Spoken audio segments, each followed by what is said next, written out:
Olá, seja muito bem-vindo a mais um O Varejista. Eu sou Rodrigo Maia, CEO da Go Now One, uma empresa do Gouveia Ecosystem. E como sempre, falando de varejo, consumo, distribuição, hospitalidade, negócios, ambiente de negócios, empreendedorismo.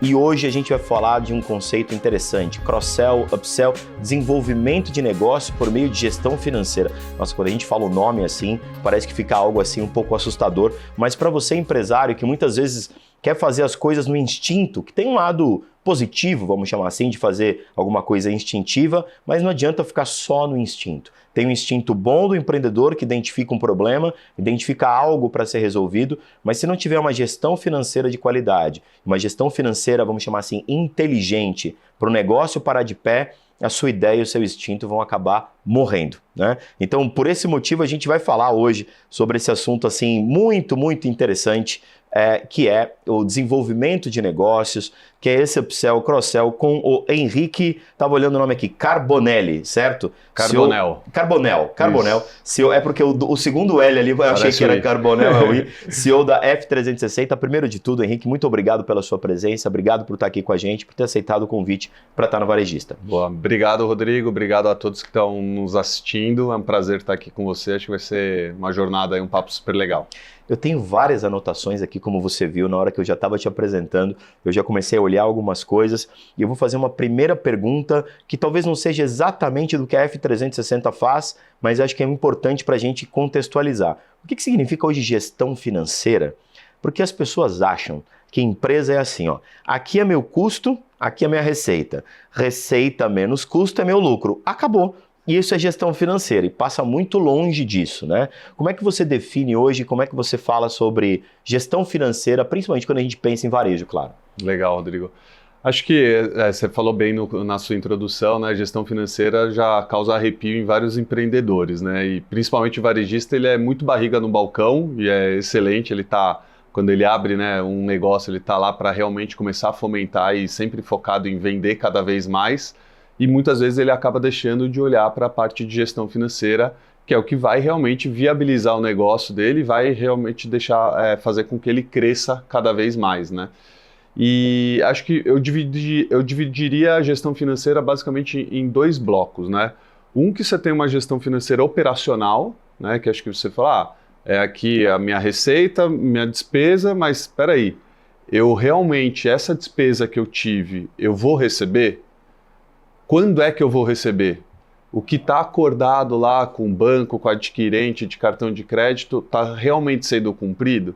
Isso tudo, e lançaram contas a pagar, realmente efetuar o pagamento, liquidar esse pagamento, isso tudo é toda a parte operacional da gestão financeira. Tá. Se você não fizer isso daí no dia a dia, ou você vai estar deixando de receber alguma venda que você efetuou, ou eventualmente você vai estar deixando de pagar alguma conta que você teria, pagar alguma conta, algum imposto que você teria para pagar lá naquele dia. Isso daí é o seu dia a dia, o operacional. Feito isso daqui muito bem feito, e é o que a gente se propõe a fazer com a F360, você depois vai conseguir evoluir para uma gestão financeira gerencial, né? Você sai do operacional e vai para o estratégico. Que aí você vai conseguir olhar, né, fluxo de caixa para ter as suas tomadas de decisões, vai conseguir ver seu demonstrativo de resultado, que aí sim você vai ver, qual foi minha receita, qual que foi a minha despesa, quais foram as minhas perdas financeiras ao longo de todo esse processo, para no final do dia chegar no tão sonhado lucro, né, do quanto é de lucratividade que a sua loja está gerando. E como essas gestões elas acabam se convergindo? Eu anotei aqui, você falou gestão financeira operacional, despesa, custo. Daqui a pouco eu quero que você fale para mim despesa, custo e investimento, são coisas diferentes. E essa gestão financeira gerencial, que é fluxo de caixa e DRE, por exemplo. Em que momento que o empresário consegue enxergar a convergência disso? Porque por mais que você separe, por favor me corrija se eu estiver equivocado, é uma separação quase que técnica, vamos chamar assim, para que a gente possa enxergar os módulos financeiros da empresa. Mas de uma certa forma, isso tudo compõe um todo, que é o financeiro da empresa. Estou correto? Correto. Perfeito. Como é que elas convergem, como eu usei o termo, né? Ou seja, como é que o empresário consegue, ao mesmo tempo, cuidar do dia a dia, como você chamou de gestão financeira operacional, e cuidado estratégico? Porque ele empreendedor, ele empresário, muitas vezes ele vai para o operacional, tem gente que fala, ó, se você for para o operacional, você não vai cuidar do estratégico, sua empresa vai morrer. Mas se ele não cuida do operacional, este operacional financeiro impacta demais fluxo de caixa e DRE. Como é que ele faz isso daí? Acho que você falou bem no final, né, Rodrigo? Acho que o estratégico, ele depende do operacional.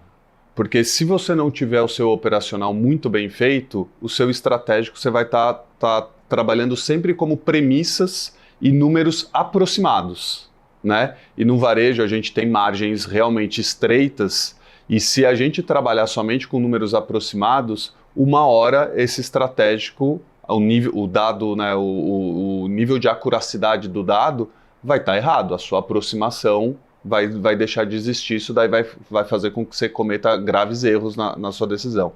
E eu gosto sempre de falar que o gerencial ele vem depois de um operacional. A hora que você faz o operacional muito bem feito, e não dá trabalho.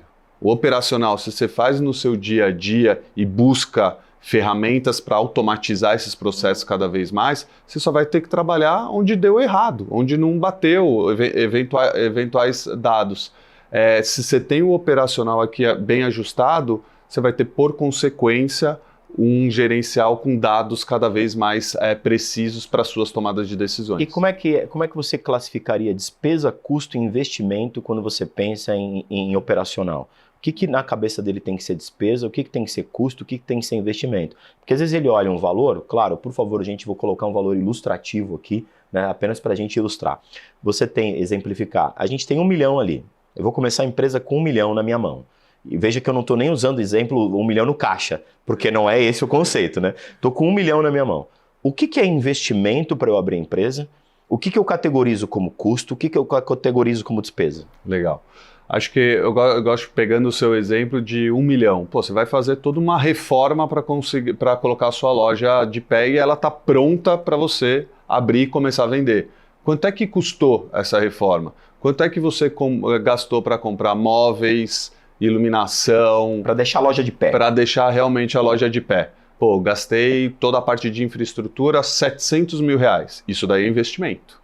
Isso é investimento. Isso daí é investimento e vai ali para uma caixinha e aí que entra o operacional que vai misturando com o estratégico. Na hora que chegou a nota fiscal de compra de mobiliário, você classifica isso como investimento. Tá. Se você não tem o operacional, essa nota fiscal vai chegar na contabilidade depois, ninguém sabe o que é isso daí. Vai entrar como despesa. Vai entrar como despesa. Se você classificar como investimento lá no operacional, lá no começo, você vai conseguir ter toda essa visão. Mas eu preciso te interromper para dizer o seguinte, aí quando eu classifico como despesa, caso cometa esse equívoco conceitual, o que isso impacta no negócio?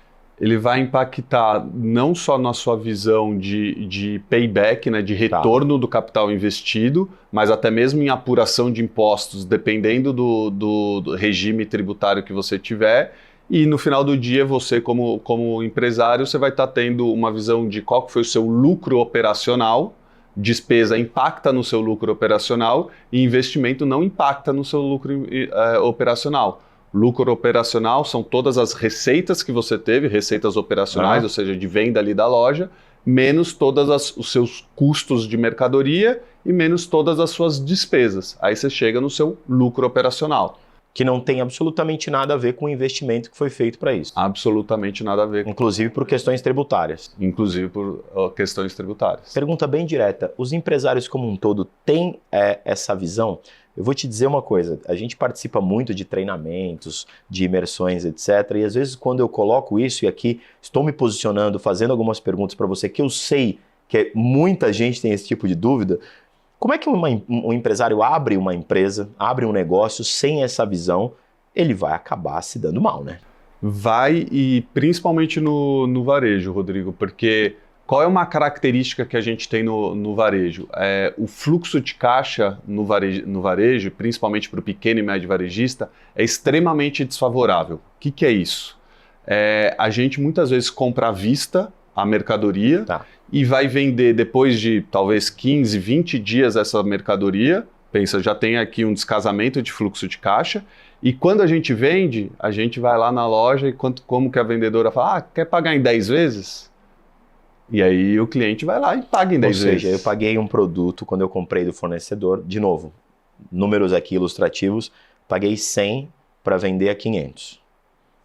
Um exemplo. Nem sei se vale 500, é muita coisa, talvez. Podemos pegar esse exemplo. A margem é muito estreita. Você tá bem, investimento alto, margem boa. Vamos lá. Você comprou a 100, você vai vender a 200. Vamos colocar pelo menos isso. Você comprou no dia 0 ali. Você vai chegar na loja para vender no dia 20. Aí nesse dia 20, a tua vendedora faz em 10 vezes de 20 para dar os 200. Então você vai receber isso 10 vezes mais um mês, aquele 100 que você pagou, você vai terminar de receber o resultado dele um ano depois. Se eu coloco inflação, se eu coloco... Acabou com o seu resultado. E isso daí os empresários ainda não têm muita consciência aqui no Brasil. Né? Primeiro que esse parcelamento no cartão é uma característica do mercado brasileiro, tem em pouquíssimos outros países, mas o empresário ele precisa começar a olhar para isso daí. Né? E aí volto no ponto, a gente como varejista, a gente sempre está preocupado em vender cada vez mais, isso daí é super importante. Mas a gente tem que olhar para a nossa gestão financeira para no final do dia a gente lucrar mais, que acho que é isso daí que vai garantir a perenidade do negócio e fazer com que você abra novas lojas. Né?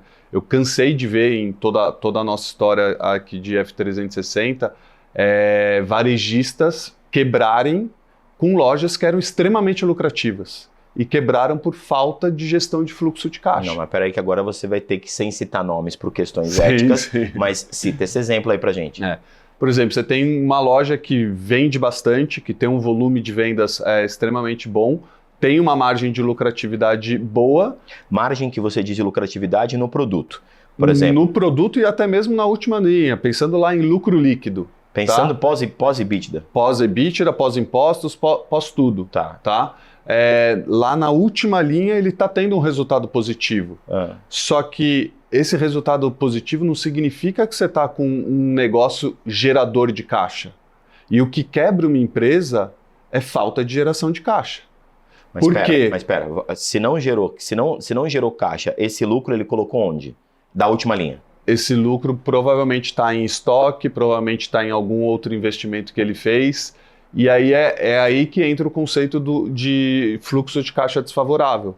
À medida que o varejo tem uma sazonalidade muito forte, pensa qual é a característica de fluxo de caixa, vamos olhar ali em outubro, para a preparação de vendas no final do ano. Cara, o varejista ele tem que estar com muito dinheiro em caixa ou financiar suas compras para ele comprar o estoque ali em outubro, para vender em novembro e dezembro. Liquidar em janeiro, né? O que sobrou. Liquidar em janeiro. E quando é que ele vai receber todas essas vendas de novembro e dezembro? Ele vai estar recebendo em janeiro, fevereiro, março, abril. Olha o vale de caixa, que aí a gente acaba confundindo, né? Entre novembro e dezembro, ele está super estocado, com o dinheiro todo em estoque, o caixa dele está lá embaixo, mas ele está com uma operação onde dezembro provavelmente é onde você tem a maior lucratividade de uma loja. E aí, nesse momento, com esse estoque grande, vamos chamar assim, né, que ele acaba fazendo algumas liquidações, bota um preço numa promoção lá embaixo, destrói a margem, e aí você pega uma loja, que é o que você falou, extremamente lucrativa do ponto de vista de um olhar de negócio de última linha, e ela quebra. Exatamente. Ela é lucrativa, só que ela precisa de um capital de giro muito alto. E aí, capital de giro é dinheiro parado no tempo, é inflação, diversas coisas nesse sentido. Endividamento que você fez no banco para conseguir comprar num fornecedor X unidades para vender, você faz um endividamento, pega tudo antes, fala, poxa, eu comprei mais barato, né? Porque eu comprei numa quantidade muito grande. Mas aí, o jeito que esse dinheiro chega para você não compensa o endividamento que você fez nem o valor. Perfeitamente. E a pessoa não sabe fazer essa conta, entre aspas, de mais e menos aí. Exatamente. Por isso que aí você pega muitos lojistas que chegam ali em dezembro ou janeiro e falam, cara, tô sem dinheiro no caixa, mas vendi pra caramba. Aí o que ele acaba recorrendo? Vou antecipar então os meus recebíveis de cartão de crédito. Né? Aí acabou tudo, né? E aí, ou seja, toda a margem que você tinha, você está tendo um custo financeiro. Se você tem uma boa gestão de fluxo de caixa, você chega ali em outubro e fala, pô, pessoal, eu não vou ter o dinheiro para passar por todo esse ciclo, né, que a gente tem.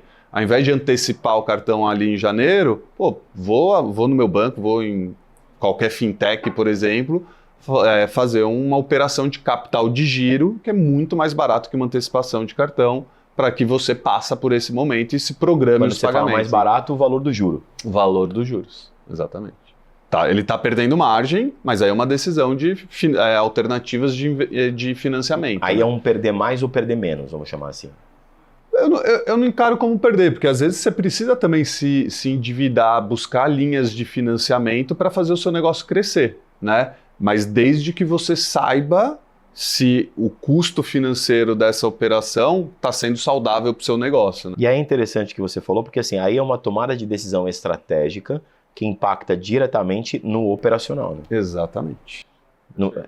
Esse é o conceito do que a gente está falando. Veja, isso só foi a primeira pergunta. Olha só que bom, né? Para onde a gente foi só na primeira pergunta. Mas interessante. E quando a gente vem para a gestão financeira gerencial, que foi o que você falou, quando a gente pensa em DRE, que é o demonstrativo de resultado, para quem às vezes não tem uma noção clara, explica para a gente, só para a gente andar na conversa, explica claramente o que é esse DRE e como é que ele pode ser importante para o gerenciamento financeiro. Para a gestão financeira, melhor dizendo. Acho que a DRE, né, começa sempre com receita. Então, pô, quais foram todas as receitas operacionais do meu negócio, da minha loja? Você retira, depois de todas essas despesas, depois dessa receita, você tira o custo, e aí aqui falando varejo, falando o custo da mercadoria vendida. Tá. Então, por quanto que eu comprei cada peça que eu estou vendendo, então, né, você retira ali.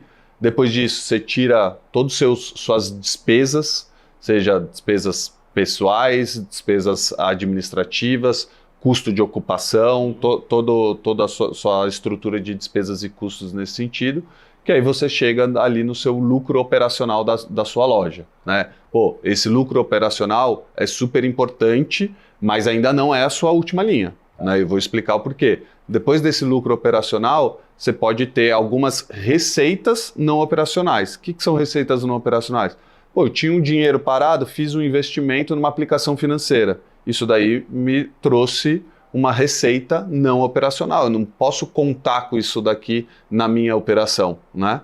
Depois você retira todas as despesas não operacionais.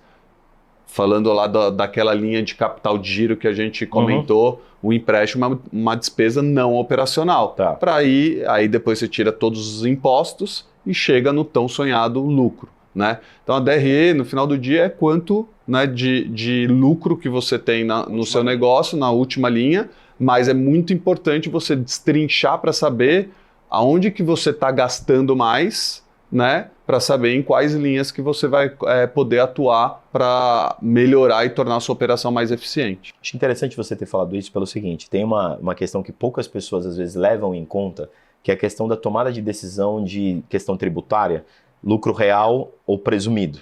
Né? Explica a diferença, porque aí a tomada de imposto, né, a conta na hora de fazer o pagamento de imposto é diferente, né? Uma coisa é sobre o real e o presumido. Explica, porque isso impacta diretamente na última linha lá, né? Na última linha, exato. Acho que falando de lucro real e presumido, os dois pagam dois impostos, né? Que são super conhecidos, que é o IRPJ, que é o Imposto de Renda de Pessoa Jurídica, e CSLL, que é a Contribuição Social sobre o Lucro Líquido. Só que a mecânica de apuração desses dois regimes que acaba sendo diferente. Como que é? Falando primeiro do presumido. O governo, e aí é uma decisão do governo junto com diversas entidades, pressupõe qual é a margem de lucratividade daquele setor. E aí aqui estamos falando varejo, o governo definiu qual que é a margem de lucratividade desse setor. Então, tudo que você vender, né? Então vendi 1 milhão, o governo já pressupõe qual que é essa margem e aí o tributo, tanto IRPJ quanto CSLL, é apurado sobre essa margem presumida pelo governo.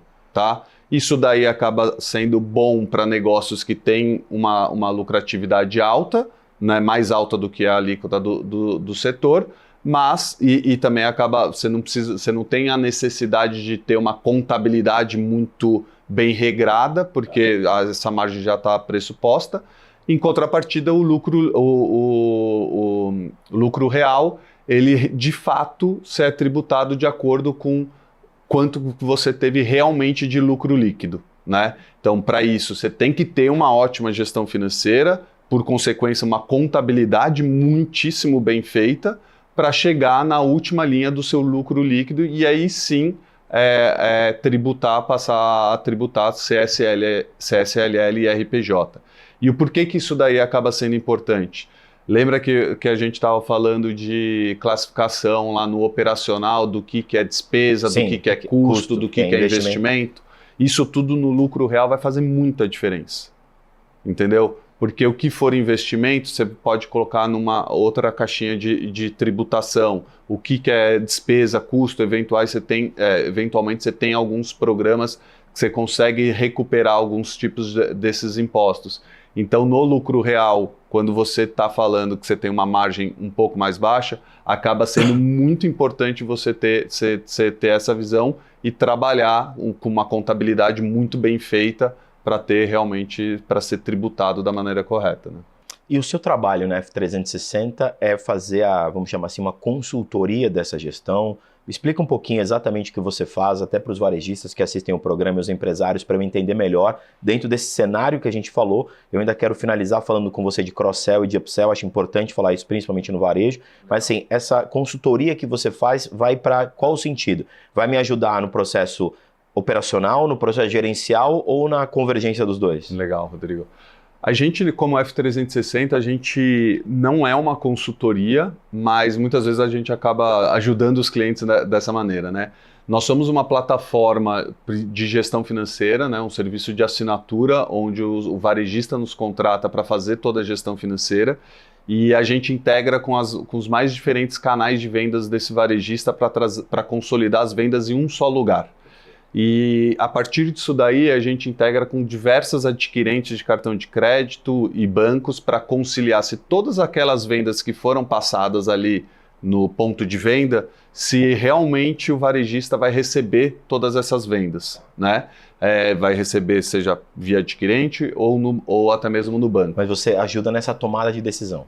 A gente ajuda nessa tomada de decisão e em todo esse processo de conciliação. E aí um dado super importante, né? A gente nesse processo de conciliação, a gente tem um indicador que está até no nosso próprio site, chamado recuperômetro, onde a gente vê que o potencial de perda financeira dos nossos clientes que não fazem conciliação é cerca de 2% do faturamento em cartão de crédito. Né? Isso daqui a gente já traz e reduz uma perda financeira para o nosso cliente, seja por vendas que não foram acatadas, seja por erro de taxas das adquirentes de cartão de crédito. Então, de novo, é o operacional se tornando estratégico nesse sentido. E no meio de todo esse processo de conciliação, o nosso cliente na nossa plataforma também faz a gestão de contas a pagar, contas a receber e, por consequência, tem uma visão de fluxo de caixa e DRE. Então a gente acaba sendo a plataforma para que o nosso cliente utilize no dia a dia a nossa ferramenta e tenha as melhores tomadas de decisões focadas em aumentar a lucratividade dele, né? E aí, nesse sentido de aumentar a lucratividade, a gente entra em cross-sell, upsell, né? Qual que é esse conceito? Ou seja, de eu vender com um mix aí de produtos e serviços ou aumentar o meu mix. Quando eu falo de upsell, por exemplo, eu sempre lembro de McDonald's. E aqui você pode falar a marca à vontade que você quiser para exemplificar. Né? O cara vai lá e fala, eu quero o combo, um sanduíche, uma batata e um refrigerante. E a menina vai lá e fala, você quer a batata grande? Você quer o refrigerante mais? Ah, claro. Ah, porque só são R$2 a mais. É aí que o cara fica milionário. Porque a margem dele aí, o pacotinho de batata, ele vai colocar quase que a mesma coisa, só que ele vai cobrar R$3 a mais, que para a hora da pessoa que tá ali comprando R$3 fica muito pouco naquele combo, mas esses R$3 somado a todo mundo, a margem dele é destruidora. Isso é o upsell. Né? Então, explica aí pra gente essas coisas, mas eu não podia me privar desse exemplo do McDonald's. E só pra você saber, eu não vou ao McDonald's, mas enfim, é isso. Mas acho que você trouxe o melhor exemplo, Rodrigo. Acho que ficou super claro, porque isso daí é um exemplo claro de upsell. Né? Então, você pegou a batata e vendeu mais batata. Né? Então, ele ia levar uma batata média, você ofereceu a grande, ele vai gastar R$3 a mais no mesmo produto. Isso daí é o upsell. Né? Cross-sell é quando você vai para um produto diferente. Né? E aí vamos pegar aqui o Rodrigo, né, que está super bem vestido, foi lá e vai comprar uma calça nova. Você só queria comprar a calça, mas chegou na loja, te ofereceram para comprar também um blazer. Né? Aí você está caminhando para um cross-sell, um blazer, um sapato, você vai complementando com outras linhas, outros produtos também. E esse trabalho que você faz, você auxilia o varejista também nessa visão de cross-sell, para que ele possa, dentro da gestão que ele tem que fazer financeira, aumentar a lucratividade dele. Porque no final do dia você concorda que pro varejista, toda essa parte de cross-sell vai estar impactando no custo de mercadoria dele vendido. E, por consequência, também no ticket médio por cliente. Isso tudo são indicadores super estratégicos do negócio, onde que ele consegue acompanhar dentro da nossa plataforma. Né? Então, a DRE é super importante? Montar a DRE é super importante. Só que mais importante ainda é você analisar onde que estão as suas reais oportunidades. Poxa, se eu estou comparando a loja A com a loja B, a loja A tem um custo da mercadoria vendida, por exemplo, de 40% e a loja B está com 35%, qual que está sendo a boa prática aqui na loja B para a gente conseguir baixar o custo da mercadoria na loja A? E a mesma coisa para o ticket médio. Poxa, se eu tenho uma loja B que está com ticket médio muito maior do que o da loja A, a lucratividade dessa loja B vai ser muito melhor. Né? Ou seja, no final do dia, como você gosta de usar esse termo, no final do dia é aumentar a margem do varejista para ele ter uma empresa mais saudável. Exatamente. Acho que no final é importante, né, o varejista vender cada vez mais, mas mais importante do que isso é lucrar cada vez mais. Entendi. Bom, eu tenho que te dizer que já passou a nossa meia hora, Henrique, eu te agradeço demais aqui, sempre esse papo financeiro eu acho interessante, para ampliar um pouco a visão do empresário que assiste a gente, do empreendedor que assiste a gente, para parar com essa visão de que assim, eu vendi, essa é minha receita, isso aqui é minha despesa, isso aqui é meu lucro. Passa muito longe de tudo isso e a gente precisa se especializar cada vez mais. Henrique, que é CEO e fundador, né, um dos fundadores da F360, agradeço muito a sua presença aqui no Varejista, né, já estendo o convite para você voltar quando você tiver mais números aí do mercado, fica à vontade aqui, a porta está aberta, tá bom? Legal, Rodrigo, muito obrigado pela oportunidade, obrigado a você que está nos assistindo e estou super à disposição. É isso. A gente volta já com o Varejista depois do intervalo com mais uma entrevista para você. Um abraço, BMC News, informação que gera valor.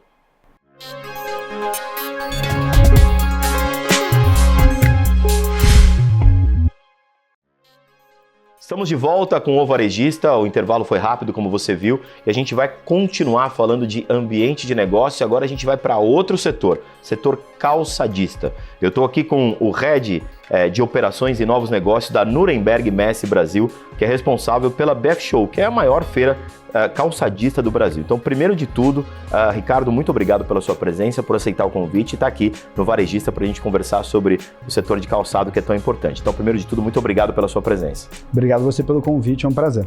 Se tem uma coisa que todo mundo tem, e tem bastante, e gosta, é calçado, né?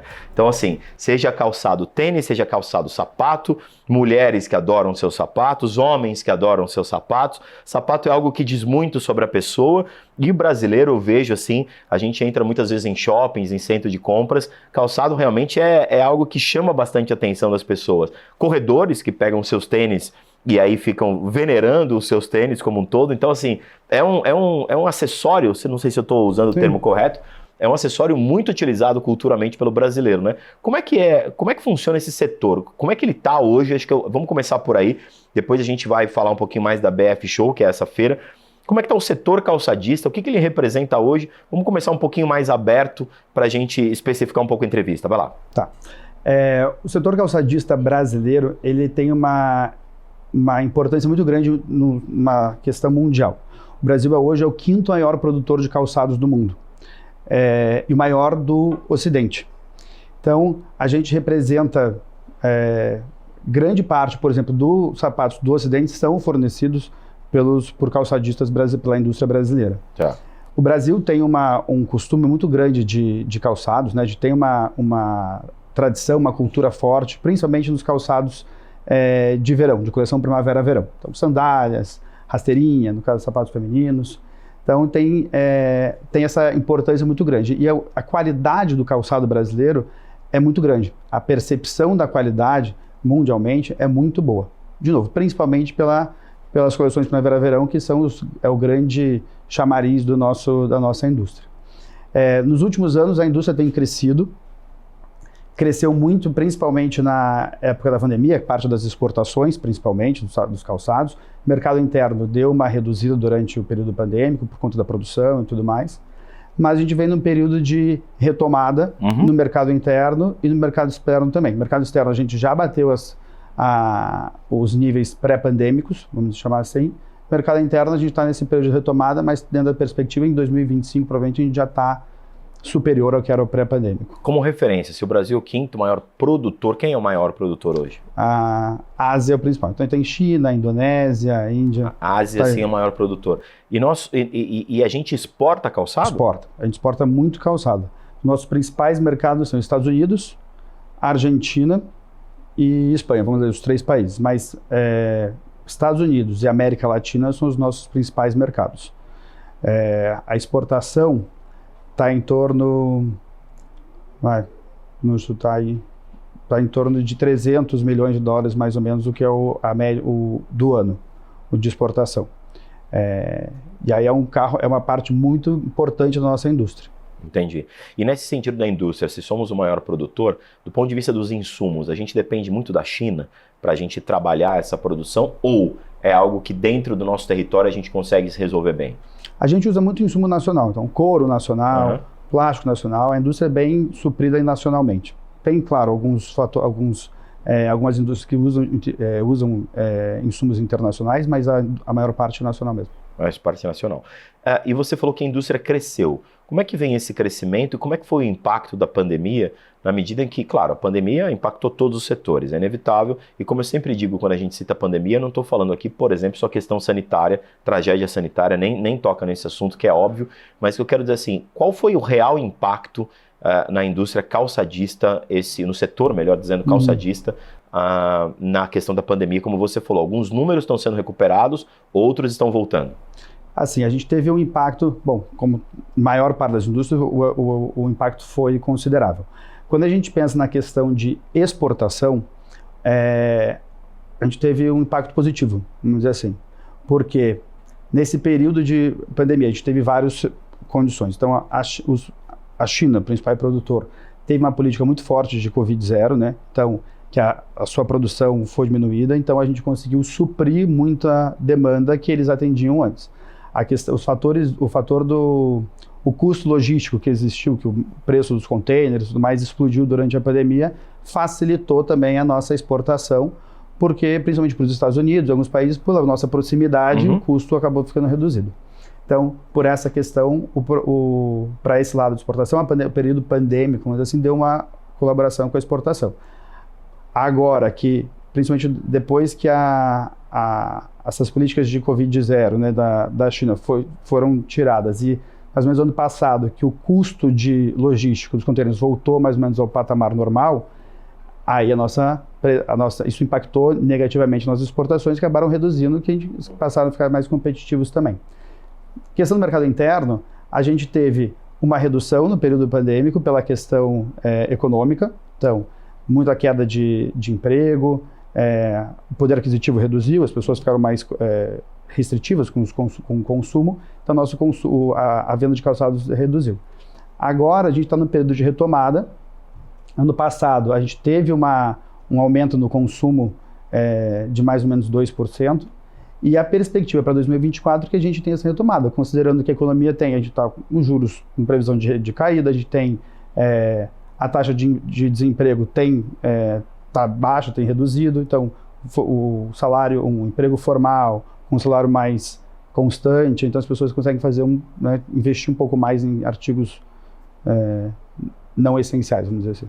E quando você cita a questão da indústria, né, eu volto agora para a questão da venda, do varejo mesmo. Né? A gente começou ali por essa questão da produção, né, na indústria, e a gente chega agora para as lojas. Claro que a BF Show trata de todo o setor calçadista, tanto a indústria como as lojas, certo? Então, tanto a indústria como o varejo. Sim, o varejo é o nosso, vamos dizer assim, nosso visitante, né? O foco da BF Show, da nossa feira, é uma feira B2B, então é da indústria para o varejista. Mas quando a gente pensa em varejo, por exemplo, Como é que a gente enxerga hoje o setor calçadista no varejo? É um setor, porque uma coisa é a produção disso, uma coisa é a indústria, outra coisa é o varejo. É a venda. São duas realidades muito diferentes. A gente falou um pouquinho da indústria, quero focar um pouquinho no varejo. Como é que está o setor do varejo calçadista? O setor tem variado. Ele sente, como eu falei, a gente tem essa questão dos juros que vem caindo, o emprego formal retomando, né, a queda do desemprego, mas, de uma maneira geral, o varejo tem sentido no Brasil. As vendas não têm voltado no mesmo patamar. Na questão calçadista, a gente não costuma ter muito estoque parado, porque por ser uma coisa sazonal, então as coleções variam, né, de outono, inverno, primavera, verão, as vendas os estoques são mais reduzidos. E as vendas estão, vamos dizer assim, uma percepção minha, que as vendas estão ficando cada vez mais constantes no sentido, os pedidos estão ficando menores, mas mais frequentes, para ter até não ter um investimento tão ativo parado no estoque. Mas tem um período de retomada, mas não está tão acelerado. Existe também a questão da importação de calçados. O Brasil importa muitos calçados, principalmente dos países asiáticos. E isso fere um pouco a indústria nacional, porque vai tirando a nacional, e o calçado asiático ele entra com um valor mais baixo, porque ele tem uma produção barata, o custo do Brasil é relevante, e isso acaba tirando um pouco da presença internacional. Quando você citou isso, eu já tinha notado aqui, enquanto você falava, dessa concorrência chinesa, né? De novo, separando bem as caixinhas da indústria e do varejo. Mas quando a gente pensa em varejo, por exemplo, a gente pega as grandes marcas chinesas, as grandes empresas chinesas, você pega a Shopee, você pega a Shein, e você pega alguns produtos, não apenas calçados, obviamente. Se a gente está falando de, por exemplo, moda, a gente está falando de tudo, né? Absolutamente tudo. Mas claro, dentro da nossa entrevista aqui, estou focando na questão calçadista. Como é que essas empresas afetam o nosso varejo com produtos, muitas vezes, muito mais baratos, que o consumidor, por vezes, não enxerga a diferença de qualidade, né? Ele vê um sapato, por exemplo, numa loja, no shopping, que custa 200, e ele vê numa loja chinesa como essa na internet, ele paga 59. Então, assim, a concorrência é muito complicada. Como isso tem afetado o setor? Afeta muito. Até essa que é do imposto para produtos importados de até $50, afeta impacta diretamente a indústria calçadista. Exatamente por isso. Então você vê lá uma bota, tá da moda na Shopee e custa R$20. Vai chegar aqui, é um produto cuja qualidade é inferior, a durabilidade é bem inferior ao produto nacional, e a pessoa vai perceber isso quando comprar. Mas até aí já gastou o dinheiro num produto em vez de gastar do outro. Então impacta muito na questão na geração de emprego nacional, porque aí vai levando para a cadeia. A indústria calçadista emprega muita gente, e aí isso acaba reduzindo a quantidade de produção de calçados, porque tem que ajustar com a demanda, reduz a questão de emprego e afeta diretamente. Essa é uma questão que é muito delicada, né, de pensar, porque, por um lado, você pode pensar, não faz sentido a gente ficar taxando tanto as questões das importações. Ao mesmo tempo, a indústria nacional tem uma cobrança de impostos gigantescos. Então, enquanto um paga lá seus 16, 17% do ICMS, a indústria nacional está pagando no total de imposto em cascata quase 170% de imposto. Então, acaba ficando um pouco desleal essa competição. 16 para 70 é bem desleal, né? Muito. Né? 170. Não, 16 para 170 é muito desleal. Muito. Então, assim, precisa aí ter um equilíbrio nessa questão fiscal para poder ter uma competição, uma concorrência justa. Uma coisa que eu tenho visto no varejo como um todo e no setor calçadista, eu quero te perguntar, que é a questão do D2C, né? Que é a indústria ser a própria varejista. Isso é uma tendência que tem acontecido no Brasil? Ainda é tímida essa questão? Ou a gente já está bem avançado? Quer dizer, o fabricante, né, a indústria vai lá e abre uma loja no shopping também, diferente de quem é um varejista que só vai lá da indústria, pega e coloca lá. Isso tem acontecido no setor? Isso é uma tendência? Você enxerga de maneira positiva, negativa? Tem acontecido. Tem muita empresa, tem muito fabricante que já tem franquias, que monta uma rede de franquias. Tem fabricante que vende através de lojas terceiras, mas também vende diretamente. Eu acho que isso é uma tendência. E isso não só no setor calçadista, como em todos os setores de uma maneira geral. Você ganha uma certa eficiência, tanto na questão da produção, mas na entrega, e não necessariamente você precisa tirar o lojista ou o intermediário da jogada. Ele pode funcionar como um representante de venda, alguma coisa, ou como um ponto de estoque mais próximo para entregar o produto. Mas tem acontecido sim. Tem também, no setor calçadista, tem crescido fabricantes que fazem quase que sob demanda. Então ele tem uma cartela muito reduzida de produtos, para ser ofertado pela internet, a maioria das vezes, e aí você escolhe o produto, ele fabrica o sapato para te entregar. Então ele não costuma ter um estoque, ele faz de acordo com a ordem, com a produção, com o pedido, com a demanda, mas ele tem uma cartela de produtos bem mais reduzida. É uma forma de você conseguir minimizar custo para aumentar a margem. Para aumentar a margem, exato. E aí acaba sendo um produto com valor agregado maior, porque ele é feito com mais cuidado, um trabalho manual, embora a maior parte dos calçados são feitos manualmente, mas tem um valor agregado diferenciado. E quando a gente fala de vendas digitais, né, uma das saídas para você ser mais competitivo no mercado, o varejo tem enxergado como um todo, é a questão do e-commerce, vamos chamar assim. Claro que o e-commerce hoje é muito maior do que só um site, né? Tem um monte de estratégia, a gente vai falar sobre algumas dessas estratégias, porque eu tenho visto que é uma tendência muito grande do varejo, né? Você pega algumas marcas que tinham 2% da sua venda no digital, já estão chegando a 10, 11, 12%, algumas em números ainda mais expressivos. O setor calçadista está caminhando nessa linha também, eu quero dizer assim, aí dos varejistas, né? Eles perceberam que ir para o digital é aquele caminho sem volta e isso tende a ser superior à loja física? Olha, tem crescido, eu não sei se chegará a ser superior à loja física. O calçado ainda tem muita pessoa querer experimentar o calçado, sentir no pé, ver a qualidade, embora a roupa também tenha isso e também teve uma transformação muito grande. Mas do calçado é um pouco menos expressivo, ao meu ver. Principalmente porque quando a gente pega lojas calçadistas para o interior, então assim, saindo dos grandes centros dentro do Brasil, a gente tem muito multimarca. Tá. Então, acaba ficando um pouco, acaba tendo um pouco de venda por WhatsApp, nessa questão, como começou a crescer muito na pandemia, né? Que você comprava pelo WhatsApp, pedia e ia lá retirar. Então, essas vendas continuam, acho que vão seguir um pouco de padrão. E a venda online, assim, de e-commerce de maneira geral, acho que fica mais restrita a esses D2C direto da fábrica para essas vendas. E como é que fica, a próxima pergunta que eu fiz tem a ver com o que você falou, essa experiência da loja física, né? Como que isso se afeta no calçado? Porque uma das saídas que eu tenho conversado com alguns empresários que vêm aqui no programa, eles dizem assim, ainda o digital é inferior, percentualmente falando, à loja física, e a loja física hoje tem um conceito todo de experiência, né? E a gente vai chegar na sequência, eu vou falar com você de omnicanalidade, a gente já vai chegar lá. Mas antes da questão da experiência, o que o setor calçadista tem feito para melhorar a experiência do cliente na loja física? Tem alguma coisa que você consegue enxergar? Se você quiser citar a marca, fica à vontade, não tem problema nenhum, tá? Tem alguma experiência que você consegue citar de como que o setor tem buscado atrair o público para a loja física?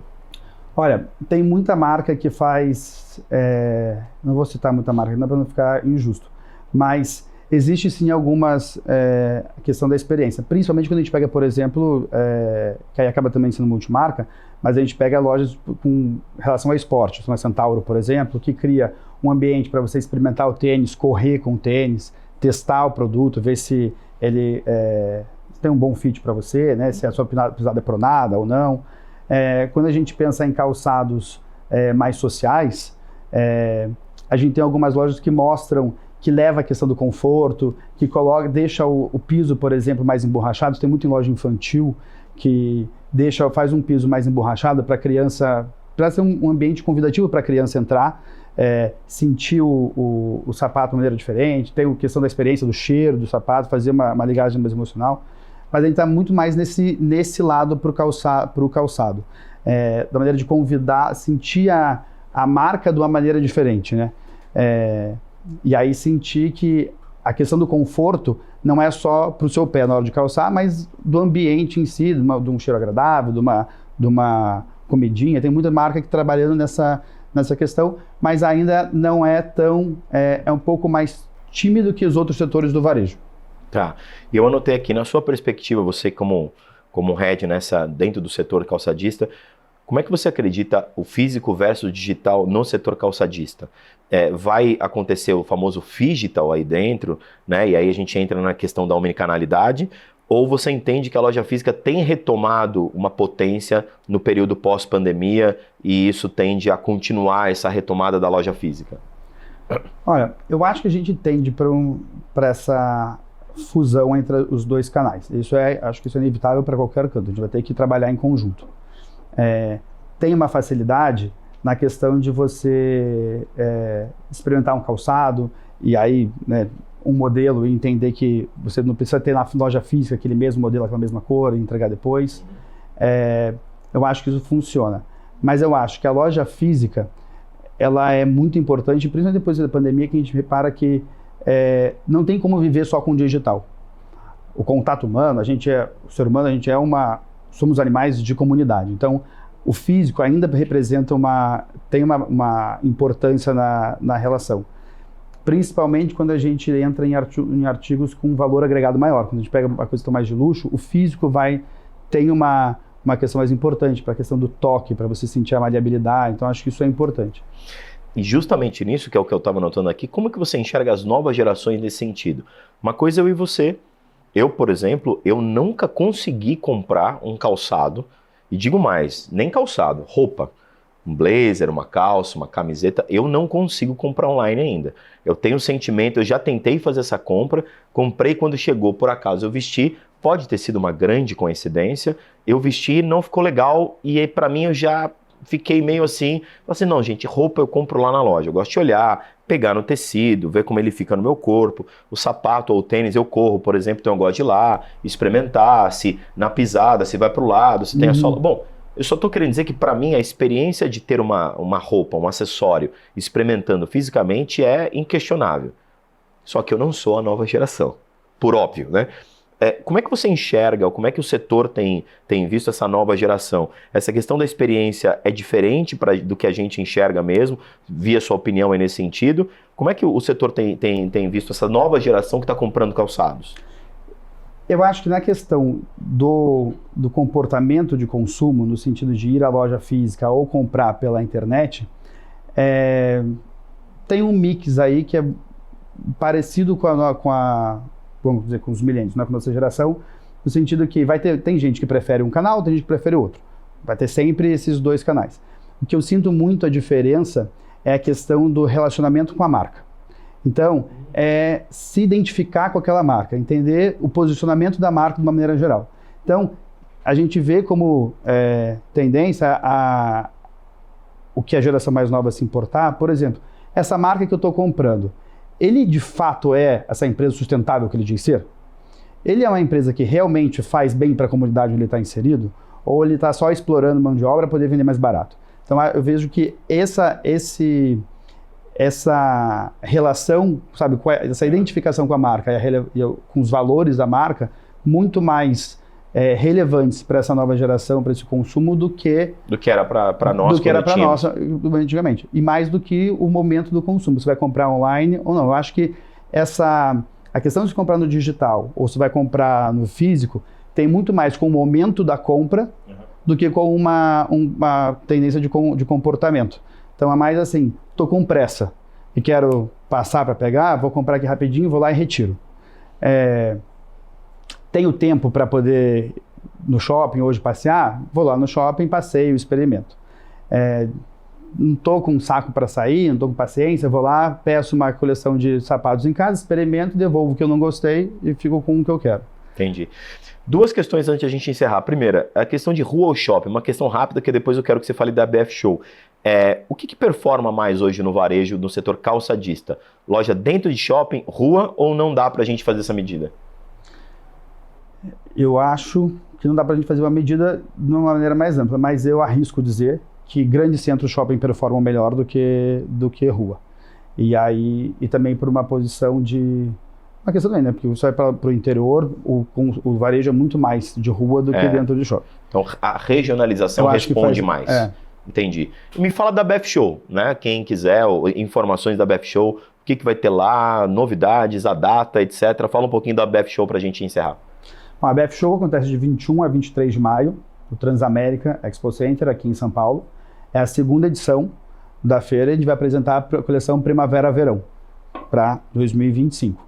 É a nossa segunda edição, e já na segunda edição a gente já é a maior feira calçadista do Brasil, tanto em tamanho, área vendida, quanto em número de marcas e expositores. A gente tem 280 marcas que vão participar da feira, dentre elas os grandes fabricantes, que faziam tempo que não participavam de uma edição, desde outras menores que são também importantes. Assim, é uma feira bem completa e diversa, bem representativa do que o Brasil oferece de calçados. A gente traz produção de todos os polos calçadistas, então a gente tem desde o Rio Grande do Sul, que é um grande polo calçadista tradicional, interior de São Paulo, bem focado que tem moda masculina, Santa Catarina, Ceará, Bahia, enfim, Minas Gerais, bastante representativo. A gente tem uma participação muito grande de compradores nacionais e principalmente internacionais. Então a gente tem um trabalho em conjunto com a Apex para desenvolvimento das exportações. Então, tanto que na última edição, em novembro, a gente teve mais ou menos 300 compradores internacionais que fizeram de pedidos na BF Show 65 milhões de dólares de pedidos na edição. Então, também é um canal para a gente alavancar as exportações dos calçados. É uma feira que vai trazer muita novidade, os principais lançamentos. Ou seja, quem também se interessa por moda, vale a pena visitar. Vale a pena visitar. A gente tem parceria com outras instituições, como Inspira Mais, Fashion Directions, que trazem, por exemplo, eles trazem para a gente dentro da BF Show, a gente tem uma área chamada BFS Trends, que mostram as tendências para a próxima coleção. Então a gente tem desde a pirâmide de tendências, que mostra as tendências mais disruptivas, os 30%, o que vai ser mais de consumo de massa e o que vale ali arriscar. É muito legal o material que a gente produz, isso disponibiliza online até para a pessoa ajudar ele durante a visitação à feira, nesse guia. A feira, por um padrão brasileiro, ela tem uma questão diferente, que é muito normal nas feiras internacionais, que a gente setoriza a feira. Então, a gente tem um setor de calçados masculinos, setor de calçados infantis, setor de calçados femininos, setor de calçados esportivos. Fica mais fácil da pessoa fazer. Muito mais fácil da pessoa visitar a feira. Repete a data. 21 a 23 de maio, aqui em São Paulo, no Transamérica Expo Center. Perfeito. Esse foi o Ricardo Azeredo, Head, de novos negócios da Nuremberg Messi Brasil, que é responsável aí pela BF Show. Muito obrigado pela sua presença, discutir aqui o setor calçadista dentro do varejista. Muito obrigado mesmo, até uma próxima oportunidade e valeu. Eu que agradeço. Obrigado, espero todos vocês lá. É isso daí. BF Show, então, 21 a 23 de maio. Expo Center Norte. Transamérica Expo Center. É isso aí, Transamérica Expo Center, 21 a 23 de maio. Esse foi o Varejista, eu sou Rodrigo Maia, CEO da Go Now One, uma empresa do Gouveia Ecosystem. Tenho certeza que vocês gostaram muito dessa entrevista e da próxima, e a gente se vê no próximo episódio do programa, tá bom? BMC News, informação que gera valor. Um abraço, valeu!